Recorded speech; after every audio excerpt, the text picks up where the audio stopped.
Bonjour à tous mes abonnés, j'espère que vous allez bien. On se retrouve aujourd'hui pour la partie 4 de l'analyse des fruits du démon. Et on s'attaque à du lourd, du très lourd pour ce 4e volume, puisqu'il s'agit de 3 monstres de puissance anciens membres des Rocks. J'ai nommé l'indestructible Edward Newgate, la majestueuse Big Mom et le draconique Kaido. Donc avant de commencer, comme toujours, pensez à vous abonner, activer la cloche pour ne rien rater des prochaines vidéos et à laisser un maximum de likes pour me soutenir parce que ce format demande beaucoup de travail et comme je sais que vous l'adorez, alors c'est le moment de me le montrer. Et maintenant, on va pouvoir commencer. De tous les fruits surpuissants qui existent dans One Piece, un se distingue très clairement. Et ce n'est pas un euphémisme quand on sait que ce fruit serait capable de détruire le monde. Je veux bien sûr parler du Gura Gura no Mi, anciennement détenu par Edward Newgate. Considéré comme le plus fort des paramécias, ce fruit permet à son utilisateur de manipuler les vibrations sismiques et générer des tremblements de terre massifs en fissurant l'air ambiant. C'est à l'arrivée fracassante de Barbe Blanche à Marineford que nous avons eu un aperçu de la suprématie de ce fruit du démon. Tel Moïse qui sépara la mer en deux, l'entrée du grand Edward Newgate fut tout simplement spectaculaire. Et Sengoku annonce la couleur, il a le pouvoir de détruire le monde. Frappant l'air simultanément de ses 2 poings, il génère un tremblement de terre qui viendra invoquer 2 immenses tsunamis dévastateurs sur l'île de Marineford, laissant sans voix les spectateurs. C'est sans doute l'utilisation la plus courante qu'il ait faite de son fruit du démon pendant la guerre et celle pouvant occasionner le plus de dégâts à ses ennemis, dévastant tout ce qui l'entoure à des distances parfois très élevées, simplement en frappant l'air. C'est d'ailleurs comme ça qu'il sera parvenu, entre autres, à blesser Aokiji, Akainu et même John Giant, alors que ce sont 3 personnages particulièrement endurants, notamment les 2 amiraux. Mais cette attaque a une variante que Barbe Blanche utilisera au corps à corps. En formant une sorte de bulle d'air autour de son poing ou même de son bisento, l'utilisation de son fruit du démon ne se limitera alors qu'à l'impact que Barbe Blanche donnera. C'est une attaque très intéressante puisque beaucoup plus localisée et condensée, tout en étant vraiment puissante au point de défaire un géant en une seule attaque ou de repousser plusieurs dizaines de soldats de la marine avec son arme. Akainu en aura également fait les frais, totalement écrasé par la puissance du terrible empereur, tout comme le fut Marshal Dietrich dès son arrivée sur Marineford. Bien que ce soit les 2 principales utilisations de son fruit du démon, Barbe Blanche a été vue utilisant ses pouvoirs d'une toute autre façon en maîtrisant et retournant l'air en l'agrippant de ses mains, comme s'il pouvait contrôler cet élément pourtant intangible. Cette capacité lui permet littéralement de soulever la mer et faire basculer l'île entière sur le côté. Cette attaque est sûrement l'une des plus impressionnantes de One Piece, tant absolument rien ne pourrait la contrôler. Marineford aurait pu sombrer au fond des océans à ce moment même si Barbe Blanche l'avait bien voulu. Une scène emblématique de One Piece démontrant toute la puissance destructrice que peut posséder un seul homme. Un homme ayant littéralement le pouvoir d'une arme antique entre ses mains et qui fait que ce paramécia est sans nul doute le plus destructeur possible.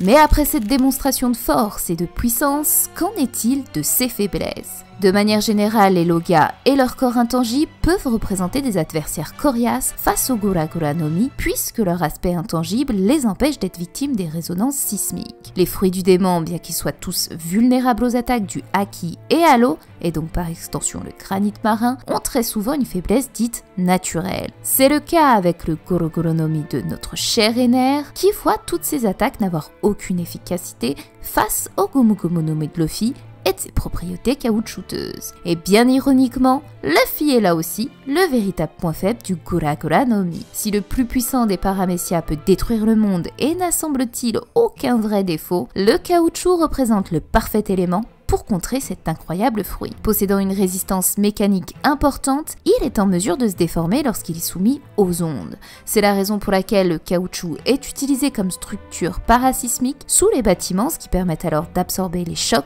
des tremblements de terre. Ainsi, le simple Gomu Gomu no Mi y serait insensible, pour la simple et bonne raison que les vibrations de l'air générées par le Gura Gura no Mi ne peuvent causer de dégâts au corps malléable et élastique du fruit du caoutchouc.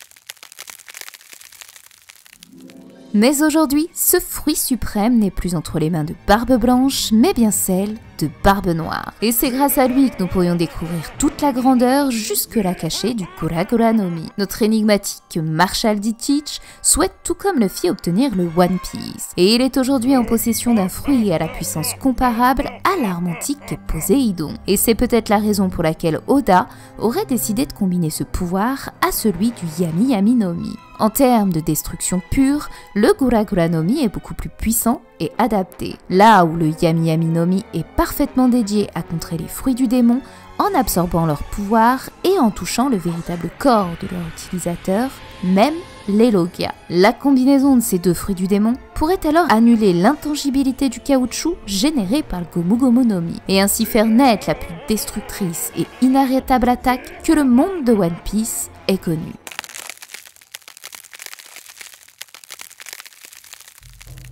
Après tout ça, une question réside et persiste. À quoi pourrait bien ressembler le Kuragura no Mi? Il est l'un des fruits qui m'a posé le plus de problèmes, puisque j'ai mis littéralement 6 mois pour l'imaginer. Parce que oui, comment réussir à représenter un tremblement de terre sous forme de fruit? J'ai donc imaginé une forme de globe terrestre où j'ai tenté de donner un aspect craquelé et ébréché de l'intérieur pour symboliser les fissures causées par un tremblement de terre. Ensuite, comme il s'agit d'un globe, j'ai opté pour le bleu et une texture océanique pour représenter l'intérieur de ce fruit. Au niveau du code couleur externe, j'ai opté pour la couleur la plus identifiable à celle de Barbe Blanche et qu'on pourrait associer à l'élément de l'air, le blanc. Enfin, au niveau de la tige du fruit, j'ai tenté de lui donner à la fois l'impression qu'elle tenait le globe, tout en ayant l'aspect d'une vague maintenue en lévitation, à l'image des tsunamis que soulève Newgate grâce à son pouvoir.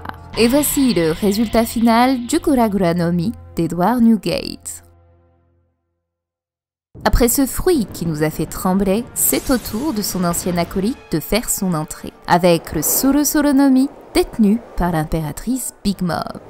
Tuer de ses mains un géant de plus de 340 ans, détruire et incendier un village entier, hériter dès l'âge de 5 ans du fruit des âmes, et mis au monde 86 enfants, dont le démoniaque et surpuissant Katakuri. Cette femme l'a fait. Aujourd'hui devenue empereur, elle règne sur les terres de Whole Cake Island et détient une prime exceptionnelle de 4,388 milliards de berries. Et vous vous doutez bien que si une pirate de sa puissance et de sa renommée possède un tel fruit, c'est que les pouvoirs qu'il cache sont absolument incroyables. Et ça tombe bien, car c'est le cas. Ce fruit de type Paramecia octroie un large panel de techniques, offensives ou non, à son utilisateur, le rendant extrêmement polyvalent et puissant dans n'importe quelle condition. Son utilisation basique, comme son nom l'indique, est de manipuler les âmes, que ce soit les retirer d'un corps pour les implanter dans un objet dans le seul but de l'animer, ou bien encore extraire la durée de vie de plusieurs mois ou années, tout est possible avec le Soro Soro no Mi. Voyons sa première capacité, sa plus utilisée et la plus connue, les Homies. Ce sont eux qui sont à l'origine de l'ambiance si particulière du monde de Big Mom. Des arbres, des fleurs, des portes, même de la nourriture arborent un immense sourire tout en ayant le don de parole. Et ils représentent la partie innocente et psychédélique de l'univers de Big Mom. Certains d'entre eux sont cependant prêts à prendre les armes pour le bien de leur créatrice. C'est le cas avec Randolph, un guerrier puissant de l'équipage de Big Mom ressemblant trait pour trait à un Minx qui n'est en réalité qu'une création de l'impératrice. Pour créer un être si puissant, l'âme qui a été utilisée devait en toute logique venir d'un combattant expérimenté. Alors quand Big Mom elle-même utilise des parcelles de son âme pour invoquer des Homies, ce sont de véritables monstres qui prennent vie. Zeus, Prométhée, Napoléon, à eux trois, ils composent la garde rapprochée de Big Mom et très peu nombreux sont ceux capables de les affronter. Leur puissance est absolument colossale pour des créations, au point que Prométhée peut se transformer en un mini-soleil incandescent. Zeus peut provoquer une foudre assez forte pour assommer d'un seul coup un personnage comme Judge Vinsmoke. Et Napoléon est une âme tellement puissante et résistante que Big Mom aurait pu utiliser avec la technique Ikoku des géants d'Elbaf capables de créer une onde de choc détruisant absolument tout sur son passage. Et si individuellement ces trois Homies sont déjà impressionnants, ce n'est rien comparé à leur combinaison ultime. Avec sa technique Tamashi no Kuni, Big Mom fusionne avec ses trois pouvoirs pour profiter du feu de Prométhée, de la foudre de Zeus et de l'attaque de Napoléon qui mélange les attributs des deux autres Homies. Avec son attaque Cognac, Napoléon gagnera en taille et brûlera l'adversaire qui sera assez fou pour tenter de la contrer. Une véritable démone que personne ne peut arrêter. C'est un pouvoir qui mériterait presque une vidéo entière, tellement il est compliqué, mais surtout très complet. Il y a de nombreuses subtilités à son sujet qui font de lui l'un des fruits du démon les plus impressionnants qu'Ota ait pu créer au fil des dizaines d'années d'aventure dans le monde de One Piece. Cependant, est-ce que ce fruit est véritablement parfait? N'a-t-il vraiment aucune faiblesse ou vulnérabilité? Eh bien, si, et pas des moindres. Outre les faiblesses habituelles et fruits du démon que l'on connaît tous, il semble que le Soro Soro no Mi en possède une autre. En effet, l'une de ses principales capacités consiste à drainer la durée de vie de son adversaire. Il y a cependant une règle, la peur. Un ennemi n'ayant pas peur de Big Mom annulera totalement l'effet de cette attaque, et donc du fruit du démon. C'est Jinbei, dans une scène des plus mémorables de l'arc de Whole Cake Island, qui aura révélé n'avoir aucunement peur de Big Mom, car d'après lui, l'équipage du futur roi des pirates ne tremble pas devant un simple empereur. Cette confiance absolue et cette volonté propre au Mugiwara rendra inefficace l'attaque de Big Mom, visant à lui retirer son espérance de vie, ce qui provoquera l'incompréhension totale de la Yonko. Alors même si les hommes, ne craignant pas la Yonko, ne doivent pas courir les rues, il est rare qu'un fruit du démon ait une telle faiblesse. Enfin, c'est un maigre défaut comparé à l'incroyable panel de capacités offert par le Soro Soro no Mi. Mais si ce fruit du démon est si puissant, quelle capacité ultime pourrait-il cacher? Depuis le début de One Piece, nombreux sont les fruits au passif intrigants. L'OP no Mi et sa prime exceptionnelle de 5 milliards de berries qui valut une transaction inédite entre pirates, gouvernement et Tenryubito. Le Mera Mera no Mi, mis en jeu lors d'un combat d'arène à Dressrosa. Ou encore le célèbre Yami Yami no Mi qui coûta la vie de son détenteur au profit du machiavélique Barbe Noire. Oui, l'obtention de certains fruits du démon semble offrir une capacité bien spécifique à chacun. Et si le Soro Soro no Mi existe, c'est probablement pour une bonne raison. D'autant que l'âme est le principe même de l'incarnation d'un fruit du démon. Ce dernier se réincarne dans un autre fruit au moment où son utilisateur meurt et perd ainsi son âme. De cette façon, le Soro Soro no Mi peut être vu comme un Graal parmi ses fruits. Et si de surcroît, il offre la capacité de voler l'âme d'une personne et la placer dans n'importe quel corps ou objet, alors imaginez un peu les prouesses que pourrait offrir ce fruit s'il avait été utilisé sur un homme tel que Chebek ou le légendaire et mystérieux Joy Boy, voire même sur un objet comme le chapeau de paille géant sous Marie-Joise. Les idées sont multiples et prouvent avant tout à quel point le Soro Soro no Mi ne nous a pas encore tout montré de sa grandeur. Reste alors la dernière et ultime partie, le design de ce fruit. Comme avec celui de Barbe Blanche, il n'a pas été facile et je me suis reprise à 2-3 fois pour trouver le bon design. Mais je suis très fière de vous présenter sa forme finale. Je suis partie sur une feuille en forme d'âme, virevoltant un peu dans tous les sens comme si le fruit était vivant. Elle englobe le fruit à l'intérieur comme s'il s'agissait d'un cœur emprisonné, rappel de l'image de Pound expliquant la signification du fruit des âmes. Enfin, pour les couleurs définitives, je suis partie sur un rose bonbon et plus foncé à l'intérieur pour rappeler à la fois la thématique de Mama avec sa gourmandise et celle de son pouvoir lorsqu'elle l'utilise. Et voici le résultat final du Soro Soro no Mi de notre empereur Charlotte Linlin. Kaido, l'homme aux 100 bêtes. Là encore, nous ne savons pas vraiment si on peut le considérer comme un homme. Cette créature a été introduite juste après l'arc de Dressrosa. Et le moins que l'on puisse dire, c'est qu'il a su faire sensation. Chutant de plusieurs dizaines de kilomètres de hauteur, l'empereur Kaido cherchait un moyen de mourir. Cela aurait pu marcher s'il ne possédait pas une résistance absolument légendaire et unique en son genre. Apparaissant devant les supernovas, Kaido a fait l'une des plus impressionnantes entrées en scène qu'on ait jamais vu. Mais ce qui était encore plus fou, ce sont les mérites que le narrateur lui vantait. En un contre un, personne ne peut le vaincre, et que de tous les êtres vivants sur Terre, dans la mer ou dans les airs, il est la créature la plus puissante qui existe. Il nous a fallu bien des années pour en avoir le cœur net. C'est durant l'arc de Wano Kuni que nous avons enfin pris conscience de la véracité de ses propos. Kaido, en plus de posséder une force brute et une endurance à toute épreuve, est le détenteur d'un des plus puissants Zoan mythiques du monde, le Uo Uo no Mi modèle Seiryu, un fruit du démon transformant cette cette créature en une autre créature encore plus terrifiante, un dragon. Cette entité mythologique propre à la culture japonaise en l'occurrence dévoile à travers Kaido une incroyable puissance inarrêtable. C'est évidemment ce majestueux fruit du démon qui va nous intéresser. Quels sont ses avantages, ses faiblesses et ses éventuels futurs pouvoirs?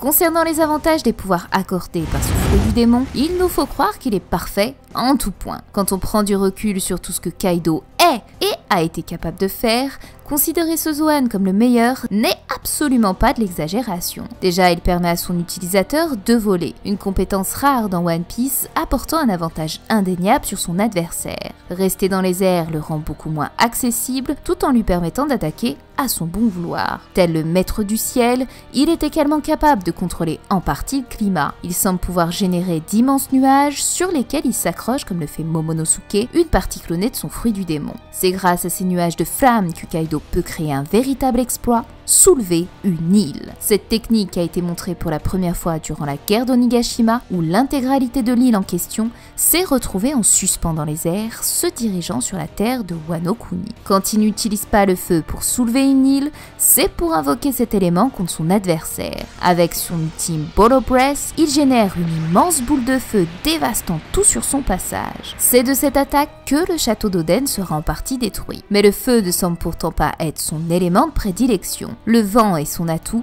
et il peut le modeler à sa guise. En soufflant brusquement, il parvient à générer des lames de vent aussi tranchantes qu'un coup de katana. Kiku en fit la douloureuse expérience en se voyant perdre son bras. Cette attaque peut devenir d'autant plus puissante lorsqu'il la combine avec sa technique Tatsumaki, qui fait jaillir d'immenses tornades, à quoi s'ajoute la foudre, pour offrir un spectacle apocalyptique et où des lames de vent surgissent de toutes parts pour frapper l'ennemi. Ainsi que ce soit le feu, la foudre ou le vent, Kaido a une maîtrise parfaite de ces éléments, ce qui fait de ce Zoan un véritable dieu élémentaire. Mais ses capacités ne se limitent pas seulement sur le plan offensif. Après avoir affronté 9 des plus grands samouraïs au monde, encaissé les attaques les plus puissantes de 5 supernovas, puis combattu Luffy éveillant son Haki des rois, cet homme s'est toujours relevé sans encombre et démontre une endurance à couper le souffle.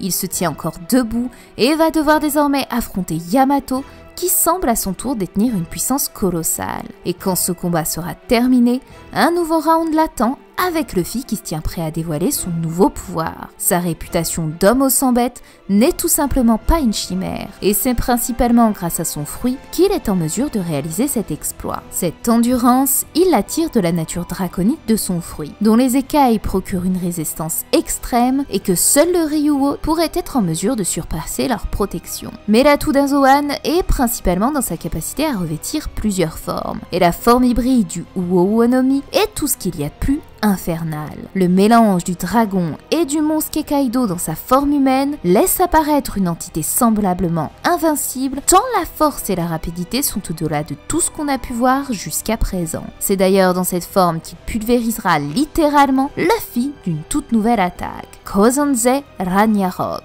Ainsi qu'il soit sur terre ou dans les cieux, sous forme humaine, dragon ou même hybride, le Uo-Uonomi est tout simplement spectaculaire. Il mérite sans nul doute d'être classé parmi les fruits du démon les plus puissants de One Piece et justifie ainsi le surnom de son utilisateur d'homme aux 100 bêtes.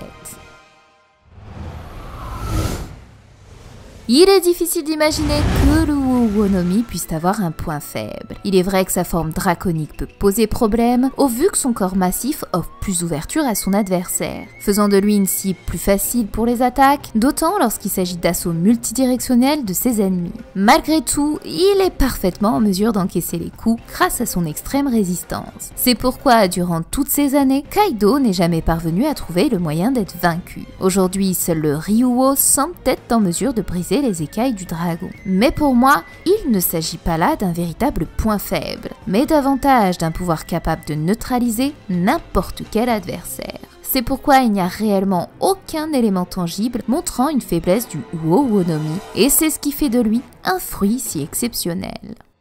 Bon, comme on l'a vu, ce fruit semble presque parfait et complet. Pourtant, il paraît évident que Kaido est est loin de nous avoir montré toute l'étendue de ses pouvoirs. Et c'est pourquoi on pourrait tenter de l'imaginer. Notre empereur a été décrit comme invaincu, aussi bien sur Terre, dans le ciel, comme dans les mers. Jusqu'à présent, il a fait usage de 3 éléments, l'air, la terre et le feu. Mais qu'en est-il de son pouvoir aquatique? Ce fruit est à l'origine celui d'un poisson avant d'être un dragon. Et si Kaido venait à faire usage d'un tel élément, alors on pourrait réaliser toute la grandeur de son invulnérabilité, puisque l'eau est le principal ennemi des utilisateurs de fruits du démon. Ainsi, quel que soit l'adversaire ou la puissance du fruit, notre homme au sang bête aura toujours le dessus. Mais ça signifierait également que Kaido est insensible à l'eau, ce qui le prive inévitablement de ce moyen pour sauter la vie. En somme, ce fruit du démon est si parfait qu'il en devient une véritable malédiction pour son utilisateur. Et c'est cette perfection qui va d'autant plus nous amener à son ultime capacité, l'immortalité. Quels que soient les mythes narrés dans les contes et légendes, tous s'accordent à dire que le dragon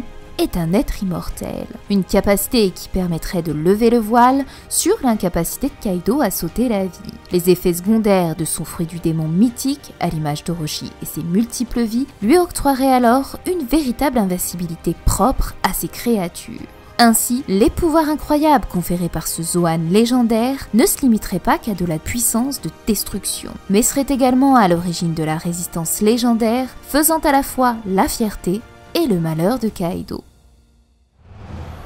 Après avoir analysé toute la grandeur de ce fruit, il est désormais temps de s'intéresser à son apparence. Il était déjà difficile de dessiner un simple fruit du démon, mais quand il faut combiner celui d'un poisson et celui d'un dragon, ça devient compliqué. Et pourtant, je pense avoir relevé le défi. J'ai donc opté pour la base originale du fruit du dragon que j'ai inversé de sens pour lui donner la forme d'un poisson, et fait de longues queues et nageoires écaillées pour lui donner cet aspect de crustacé. Au niveau de la tige, j'ai voulu rendre hommage à ses cornes qui symbolisent tant Kaido. Enfin, au niveau des couleurs, j'ai opté pour un bleu turquoise, rappel de sa forme dragon, avec un dégradé de rose orangé pour symboliser la carpe koi. Et voici le résultat final du Uo Wonomi, modèle sérieux de notre empereur Kaido. Et bien voilà, c'est la fin de cette vidéo. On se quitte sur les 3 fruits du démon de nos ex-membres des Rocks. J'espère qu'ils vous auront plu et si c'est le cas, je vous invite à partager cette vidéo, à laisser un maximum de likes pour soutenir mon travail et me dire bien sûr en commentaire quel a été votre fruit préféré parmi nos 3 empereurs. Nous on se dit à bientôt pour le prochain numéro sur les fruits du démon et en attendant, je vous souhaite à tous une bonne semaine ou un bon week-end et prenez bien soin de vous.